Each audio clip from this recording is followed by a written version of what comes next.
Buenas noches, hermanos.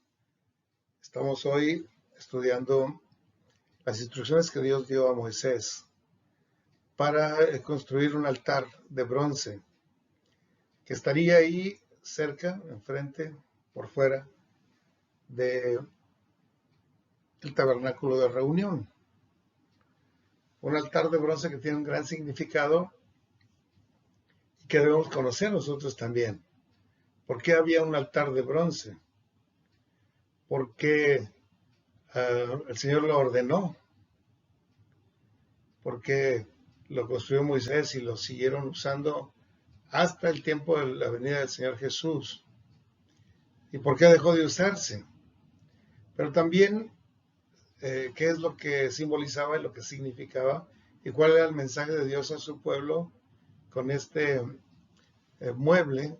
Porque era móvil este altar que estaba ahí enfrente del tabernáculo. Vamos a leer un poco las escrituras ahí en Éxodo 27, del 1 al 8, donde viene la primera alusión al altar.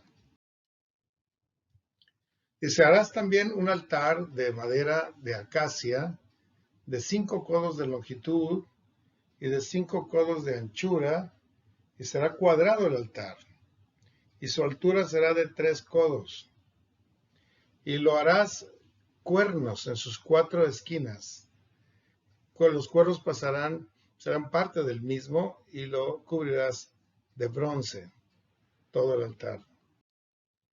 Harás también sus calderos para recoger la ceniza, y sus paletas y sus tazones, sus garfios y sus braseros, y harás todos los utensilios de bronce. Y los harás en un enrejado de bronce de obra de rejilla. Sobre la rejilla harás 4 anillos de bronce a sus 4 esquinas. Y la pondrás cerca del altar abajo, y llegará la rejilla hasta la mitad del altar. Harás también varas para el altar, varas de madera de acacia, los cuales cubrirás de bronce.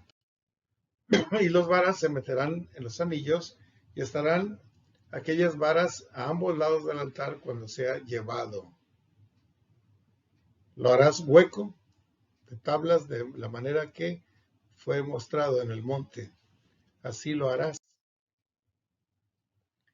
Y aquí les presento, hermanos, una panorámica de cómo era el atrio, que todo ese rectángulo grande rodeado por cortinas de 3 metros de alto era el atrio. Se podía venir a los atrios con alabanza, dice la Biblia.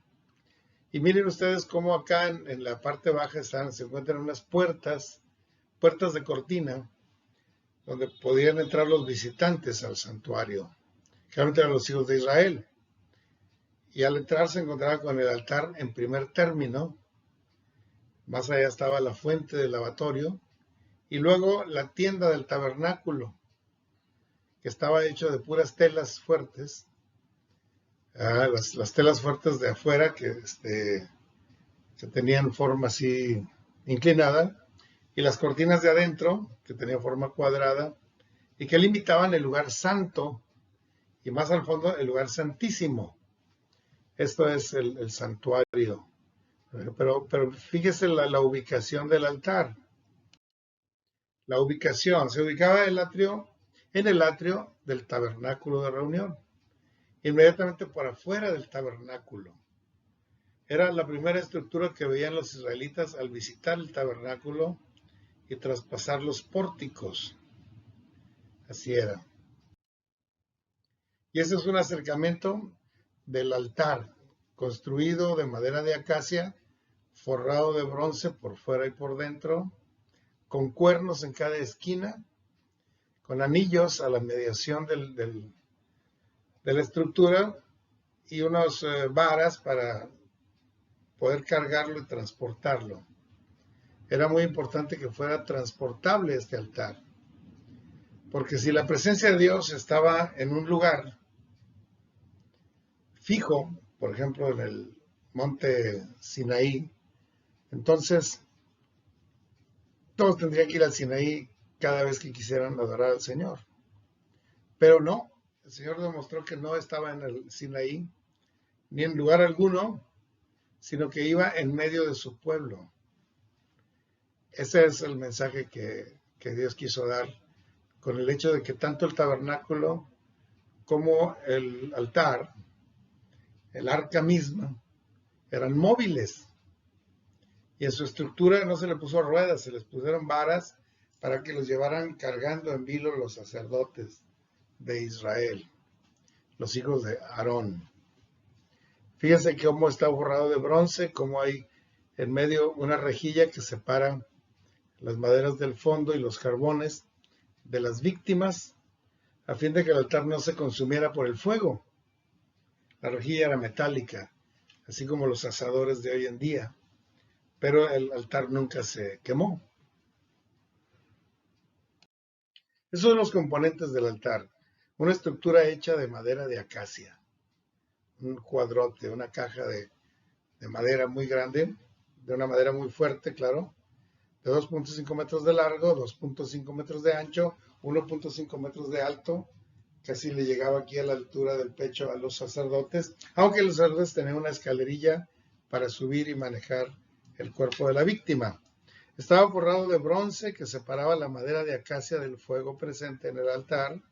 Se rellenaba de piedras y carbones para mantener el fuego ardiendo, y una rejilla sostenía a la víctima. Había 4 anillos y varas para trasladarlo. ¿Cuáles eran las funciones del altar? Primero se ofrecían ahí las ofrendas del pueblo. En el altar eran traídos tanto los holocaustos como las ofrendas expiatorias, también las ofrendas de paz, las libaciones y otras cosas. La sangre de las víctimas se recogía para ser llevadas al propiciatorio, y eso lo podía hacer solamente el sumo sacerdote. Los cuernos del altar servían de protección, incluso para los asesinos. Si alguien reconocía su pecado, iba al altar y se agarraba de los cuernos del altar, era protegido para no ser castigado en ese tiempo, hasta que lo juzgaran el sumo sacerdote, que tenía el Urim y el Tumim, que vamos a hablar la próxima vez. Es también ver cuál es el simbolismo y el mensaje del altar, porque nosotros no tenemos un altar como ese, no tenemos un fuego encendido, no tenemos unos cuernos ahí, no hay una madera de acacia forrada de bronce. ¿Por qué ya no lo tenemos? ¿No era importante? Sí era importante. Bueno, pues la importancia del altar en sí mismo fue que estaba representando el sacrificio de Cristo Jesús. Al ser la primera estructura visible a los visitantes, al tabernáculo o al templo después, porque estaba en la misma situación afuera del templo, el mensaje es que la relación con la divinidad solo es posible mediante sacrificios expiatorios. No podría cualquier hombre decir, hola Señor, vengo a saludarte. Tenía que primero ofrecer su sacrificio. Ya sea un sacrificio expiatorio por un pecado y por una culpa, o un sacrificio de paz, de adoración al Señor, o un sacrificio por la sanidad. Por ejemplo, alguien había sido sanado de lepra. Quería presentarse ante Dios para agradecer. Primero presentaba sus tórtolas, sus palominos, los sacrificaba, y entonces podían entrar a dar gracias a Dios en el templo o en el tabernáculo. Para acercarnos al Señor es necesario la sangre derramada. Sin derramamiento de sangre no se hace expiación de pecado. El altar y los sacrificios representan el sacrificio de Cristo que permite nuestro acceso al Padre Celestial. Así que tenía un gran significado este altar. Se consideraba un lugar muy santo, de tal manera que hay partes en el Levítico y hay partes en Deuteronomio, hay partes donde en la segunda carta del segundo libro de las Crónicas de los Reyes, perdón, donde se describe que este lugar era tan santo que si alguien tocaba el altar, era santificado. No era un lugar tan limpio que si alguien lo tocaba lo manchaba, no. Era un lugar tan santo que cualquiera que tocara el altar era santificado. Por eso es posible llegar con nuestros pecados al altar de Dios y ahí seríamos sanados.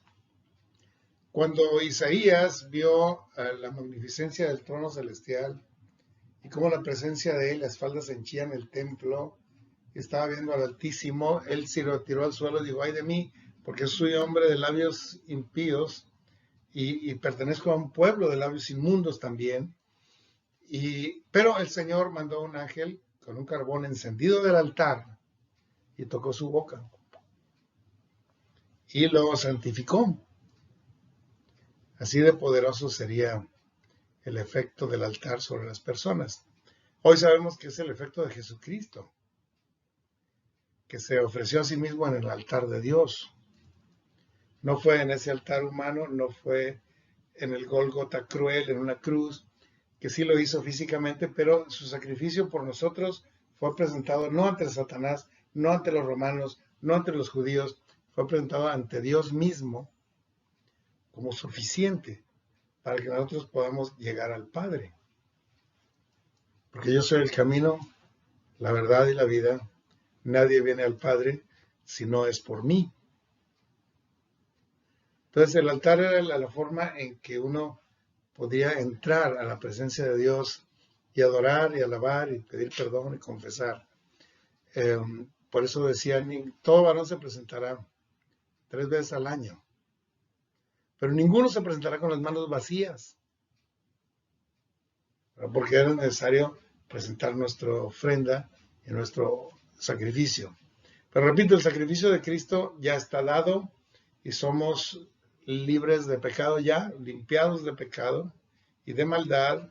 Y las ofrendas que ahora traemos ya no son expiatorias, nuestras ofrendas, ni son holocaustos, nuestras ofrendas son ofrendas de paz, de contribución, de colaboración, de beneficio a la obra y a otras personas. Esa es nuestra condición como cristianos y por eso ofrendamos. Pero no necesitamos un altar, no necesitamos sacrificar animales, muchas cosas, nada, porque el Señor se sacrificó por nosotros. Pero en aquel tiempo Moisés estableció la ley y Dios mandó su propósito a través de la ley de Moisés y era el propósito de hacer saber que el pecado se tenía que pagar con sangre. Y después envió el Señor Jesús a su Hijo para que todo aquel que en él cree no se pierda, sino que tenga vida eterna. Dios bendiga, señores, hermanos, visitantes, amigos, su vida, su corazón, su fe, su decisión. Entendamos que necesitamos creer en Jesucristo para poder acercarnos libremente a la presencia de Dios. Vamos a orar. Gracias, Padre, porque tú nos das este mensaje a través de Moisés, a través del altar de bronce. Y entendemos que el sacrificio de Cristo es el cumplimiento de la ley, es el cumplimiento de las profecías, es el cumplimiento de tu propósito, y eso nos da a nosotros perdón, vida nueva, vida eterna. Gracias por ese sacrificio, Señor. Toca el corazón de todos los que estamos oyendo para que nos inclinemos ante tu altar. Te lo rogamos en el nombre de Jesús. Amén. Dios los bendiga, hermanos. Nos vemos pronto.